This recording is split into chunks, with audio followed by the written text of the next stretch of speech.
미국 식당에서 나온 영수증이 미국 사회에서 큰 논란을 불러일으키고 있다는 소식이 들려옵니다. 바로 미국의 동네 식당들이 코로나19에 따른 식자재 가격 상승에 대응하기 위해 배달 포장 음식에 코로나19 할증료를 청구하기 시작한 것입니다. 코로나19로 육류 공급 등이 차질을 빚으면서 원재료 가격이 오르자 동네 식당 주인들이 자구책 마련에 나선 것인데, 미국 사회에서 무엇이 크게 쟁점이 되는 것이며 미국 사람들은 이에 대해 대부분 화를 내고 있다는데 왜 그런 반응이 나오는지와 앞으로 미국 사회가 어떠한 위기를 맞게 될지도 살펴보도록 하겠습니다. 별거 아닌 소동인 것 같지만 이면에는 미국에 발생할 엄청난 일과 한국까지 휘말리게 되는 국면까지 존재합니다. 우선 14일 폭스뉴스 등에 따르면 미주리주에서는 최근 음식값에 5%의 코로나19 추가 요금을 부과하는 식당과 카페가 등장했습니다. 미주리주 웨스트 플레인의 키코 스테이크 하우스는 이번 주부터 식자재 원가 상승에 대응하기 위해 코로나19 할증료를 손님에게 청구했습니다. 실제 미 노동부가 전날 발표한 자료에 따르면 4월 식료품 물가는 2.6% 상승했습니다. 한 달 상승률로는 46년 만에 최대치였다는데요. 계란은 16% 급등했고 가금류와 쇠고기, 돼지고기, 빵 가격이 모두 올랐습니다. 키코 스테이크하우스는 페이스북에 글을 올려 소고기와 돼지고기, 해산물과 농산물 가격이 상승해 모든 메뉴의 가격을 올리는 대신에 추가 요금을 부과하기로 했다며 원재료 수급 사정이 나아지면 추가 요금은 낮아질 수 있다고 말했습니다. 이 식당은 영업을 근근히 유지하고 종업원에게 임금을 주기 위해선 코로나19 할증료는 불가피한 조치라고 양해를 구했습니다. 그럼에도 불구하고 많은 미국인들의 반응은 싸늘합니다. 대부분의 미국인들은 자신이 식사했던 식당의 영수증을 SNS로 공유하면서 이게 말이 되냐고 되묻는 모습입니다.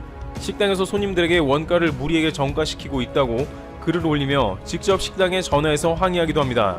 그런데 이것은 하나의 작은 영수증의 추가 차지 소동 같지만 그렇게 단순한 문제만은 아니라고 하는데요. 미국은 실업자들이 늘어서 그들이 쓸 돈이 없고 작은 금액에도 예민해진 상황이라는 것입니다. 미국의 실업 문제가 수면에 떠오르는 모습이 연출된 것으로 미국 경제가 본격적으로 침체 국면을 맞는다는 우려가 나옵니다. 이번 코로나19 사태로 인해서 미국의 실업률은 급격하게 치솟아 미국의 가장 큰 경제 문제로 떠올랐습니다. 골드만삭스는 미국의 실업률을 연내 25%까지 치솟을 걸로 예측했는데 미국은 현재도 대공황 이후 최고 실업률이라는 14.7%를 기록하고 있습니다. 만약 25%까지 가면 미국 경제는 대공황 실업률 때와 유사한 범위에 들어가게 됩니다. 그런데 이 실업률에서의 많은 숫자는 대부분 저소득층의 비정규직 고용자들로 지출할 돈이 매우 부족한 상황입니다. 미국 부동산 시장 구조상 대부분은 렌트비를 내고 있고 노동으로 받는 주급 등으로 힘겹게 살아가고 있는 것이죠. 그런데 지금 미국의 급격한 실업률은 대부분 이러한 비정규직 노동자로 수중에 쓸 돈이 없는 사람들입니다. 미 정부가 긴급하게 재난지원금을 편성하고 나눠줍니다만 렌트비를 내기에도 빠듯하기 때문에 이러한 식당의 부가 차지는 대부분의 실업자들에게는 부담스러운 조치일 수밖에 없다는 것입니다. 상황이 이러하기 때문에 미국 정부는 빠른 경제 정상화가 매우 중요하다고 보고 있는 것입니다. 감염연구소의 파우치 소장이 지금 시점에 봉쇄를 풀면 위험하다고 경고를 하지만 당장 너무나 많은 사람들이 소득이 없는 문제가 생겨 렌트비나 모기지를 지불하지 못하고 그것이 연체가 될 수 있으며 그런 흐름이 전반적인 은행 부실 혹은 금융 위기로까지 번질 수 있기 때문에 어떻게든 경제 정상화를 시키기 위해서 각 주지사들은 머리를 싸매며 경제 주체의 오픈 시기를 저울질하고 있습니다. 또한 현재 직장에서 해고당한 사람들은 갈수록 돈이 부족해지기 때문에 점점 소비를 줄일 것입니다. 이들은 자신이 거주하는 집의 렌트비와 음식 외에는 전혀 돈을 쓰려고 하지 않으려는 상황이 나옵니다. 미국 인구의 15% 넘는 사람들이 자신의 필수적 생존 외에는 모든 소비를 끊어버리는 상황이 도래할 수 있는 것입니다. 이것은 미국 전 산업 분야에 막대한 타격을 가져와 생존과 상관없는 여행이나 문화 등 비관련 분야들부터 많은 기업들이 파산하게 되는 모습도 예측되는 것입니다. 한국도 미국을 비롯해서 전 세계가 본격적인 침체 국면으로 들어갈 가능성이 매우 높기 때문에 올해 하반기와 내년에 이에 관한 대비를 해야 한다는 것입니다. 한국은 봉쇄도 하지 않고 자국의 경제를 나름대로 꾸려가며 경제 성장률도 타국에 비해 훌륭하게 선방해냈지만 무역과 수출이 중요한 경제 구조에서는 주요 무역국들이 침체를 겪게 되면 반드시 타격은 따라올 것으로 관측됩니다. 게다가 미국은 이번 일로 인해서 자국의 산업을 급격하게 리턴시키는 리쇼어링을 추진합니다. 심지어 한국의 핵심 산업인 반도체 분야마저 한국에 의지하지 않고 자급제로 돌리겠다는 계획입니다. 15일에 TSMC는 미 애리조나의 반도체 5나노미터 공정을 담당하는 공장을 세우겠다고 발표했습니다. 이런 움직임은 앞으로 미국이 자국 무역을 보호하며 한국이나 중국 등 아시아로부터 멀어지는 걸 의미합니다. 미국은 한국에 있어 대표적인 무역 흑자국인데 미국의 이러한 움직임은 부담스러울 수밖에 없습니다. 따라서 한국조차도 팬데믹도 그렇고 결국 내수 활성화를 위해 제조업체를 국내로 불러들이는 리쇼어링을 검토 중입니다. 기획재정부도 글로벌 가치사슬 고리 약화와 세계 무역 둔화가 가속화될 것을 예상하여 신사업을 추진하며 관련 상황에 대비하고 있습니다. 특히 국경이 차단되며 무역이 둔화된 이 시점에 한국이 어떠한 행보를 보일지 귀추가 주목됩니다. 트래블튜브 여기서 마치겠습니다. 감사합니다. 프랑스 매체 르 피가로의 도쿄 특파원이 한국의 방역 방식을 사생활 침해로 여겼던 프랑스 정부와 보건당국의 오만함 때문에 코로나19 확산을 막지 못했다고 비판했다. 그 핵심 일간지 중 하나인 르피가로의 도쿄 특파원 레지스 아르노 기자는 9일 온라인판 신문에 우리 의사결정권자들의 한국의 방식에 대한 오만을 참을 수 없다는 제목의 칼럼을 냈다. 아르노 기자는 앞서 프랑스 정부 과학자문위원인 감염병 학자 드니 말비 박사가 지난 3월 한국의 시스템은 극단적으로 사생활 침해적이다. 유럽 차원에서 이 방식을 허용할 수 있을지 모르겠다고 한 발언을 소개했다.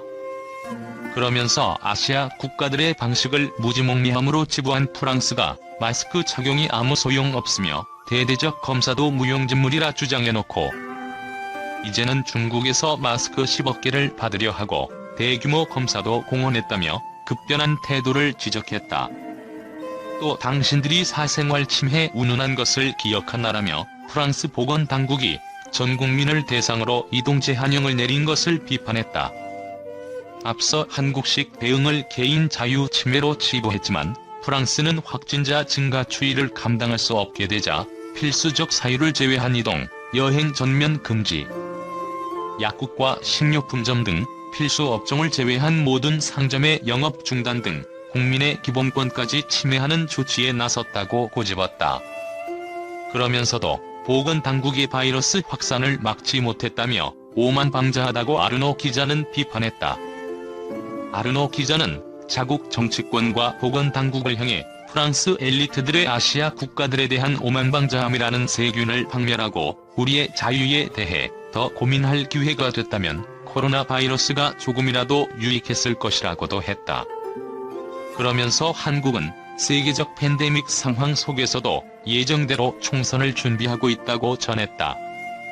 아르노 기자는 민주주의를 위해 비싼 대가를 치르며 싸운 한국이 이제는 전 세계에서 팬데믹에 잘 대처한 모델로 회자하고 있다며 지금 한국인들은 오는 15일 국회의원 선거를 준비 중이라고 강조했다.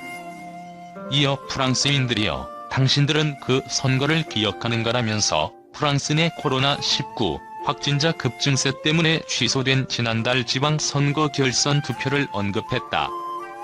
개인의 자유를 중시하는 사회적 분위기인 프랑스에서는 한국이 환자 동선 공개, 자가격리 등을 통해 대응하는 것을 인권 침해로 보는 시각이 두드러졌다. 이후 자국에서도 전국민 대상 이동 제한령이 내릴 만큼 코로나19 확산 저지가 어렵게 되자 이런 비판은 수그러진 상태다. 동선 공개는 개인의 자유와 공적 가치가 부딪히기 때문에 신중로는 누구나 수긍할 법하지만 한국에 대한 왜곡된 시선이 짙은 경우도 있다. 대표적으로 최근 프랑스 유력 경제지는 한국은 개인의 자유를 가벼이 여기고 감시하고 밀고 하는 국가라며 프랑스는 자유 경시하는 나라들과 다르다라는 취지의 칼럼이 게재돼 교민들이 항의했다. 프랑스 매체인 레제코는 지난 6일 온라인판에 코로나 바이러스와 동선 추적 개인의 자유를 희생시키지 말자라는 제목의 독자 투고를 실었다.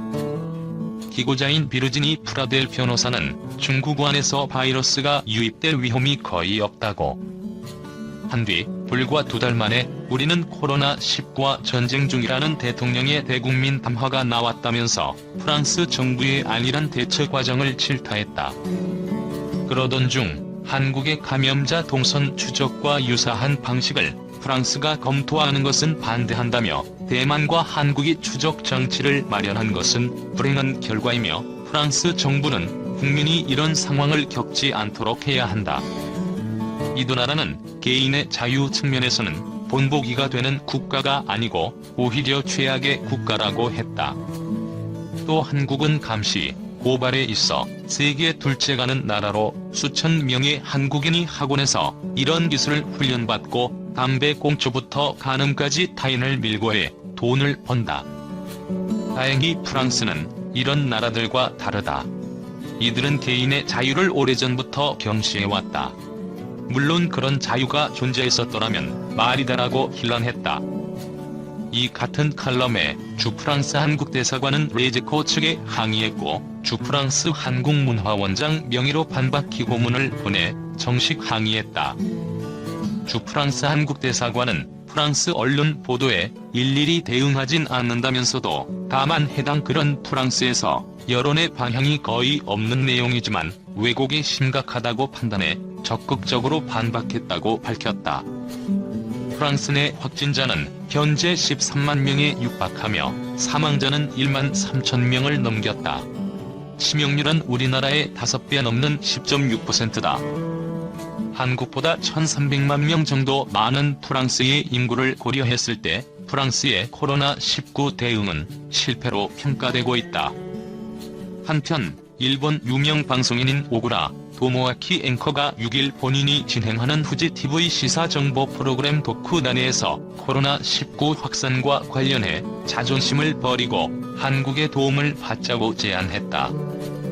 이날 도쿠다네에서 오구라 앵커는 코로나19 확진자가 급감한 한국은 이날부터 사회적 거리두기를 해제하는 조치를 발표했다며 코로나19 감염자 수 감소로 성공적으로 생활 방역으로 전환한 한국의 상황을 소개하고 한일 간 코로나 방역 대책의 차이 등을 다루었다. 오구라 앵커는 방송에서 한일 관계가 나쁘지만 이번이 좋은 계기가 될 수 있다며 일본이 머리 숙여 잘 부탁한다고 말해야 하는 것 아닌가 싶을 정도로 코로나19에 관해서만큼은 한일 간 차이가 크다고 강조했다.